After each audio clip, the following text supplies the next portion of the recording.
Chapter 2. Preservation of Nature. Title: Once More to the Lake Q.1. Why does the writer take a vacation at this particular lake? Ants. The writer used to visit this particular lake with his family in his childhood and spend a good time with his family there. All these happy memories were the author's asset. The desire to relieve those memories of the past and revisit these places took the author back to this particular lake. The author wanted to see how much time had changed these places. Q.2. Which key concern the writer has expressed in the text? Ans. The following key concerns the writer has expressed in the text. I. The author was concerned for his son that the artificial life of the city had alienated him from nature.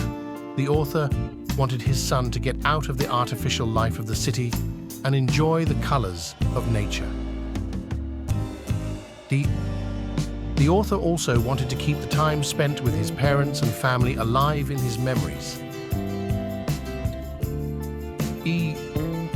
The author was concerned about how much the fast pace of time had changed his favorite place, to which his childhood memories were attached. Iver. The author was concerned about the increasing pollution in the lake, especially the loud noises of modern boats, which were destroying the peaceful atmosphere there. Q.3. How has the lake changed since he was a boy? Ans. Everything is perfectly how it was when White had last been to the lake. It seemed that nothing had changed, and he was looking at the same scenery. But he could also sense some changes. The dirt road were replaced by paved roads made of tar, and the motorboats produce irritable and awful sounds now, unlike before.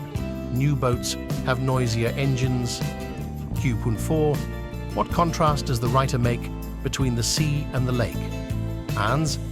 The writer contrasts a sea and a lake by saying how a sea was kind of dangerous and wild and untamable, while a lake is peaceful and serene. This is important because it shows the contrast between him when he was a child and him now. After all, as a child, he was able to relax and be as calm as a lake. But now, his life is a little wilder. Q.5.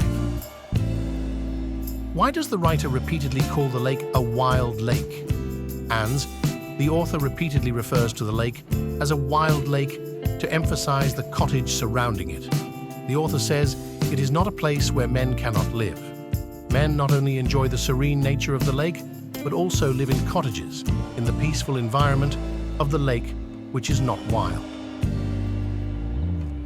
Q.6. Why is arriving at the lake less exciting now than in the past? Ans. It was less interesting for the author to revisit the lake with his son. This time, due to the age difference, he was not as enthusiastic as before. Besides that, artificiality and noise pollution has also spoiled the natural beauty of the lake. It wasn't as peaceful as before. Q.7. How are the boat motors different in the present situation? Ans. The new boats have different engines that make a noise that annoys White.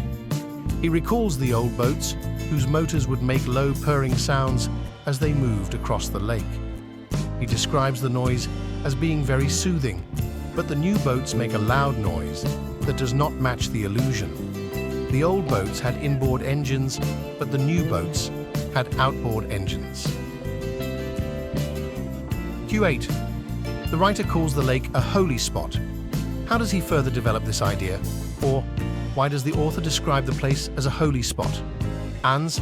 The author describes the lake as a holy spot place because it provides him solace, peace.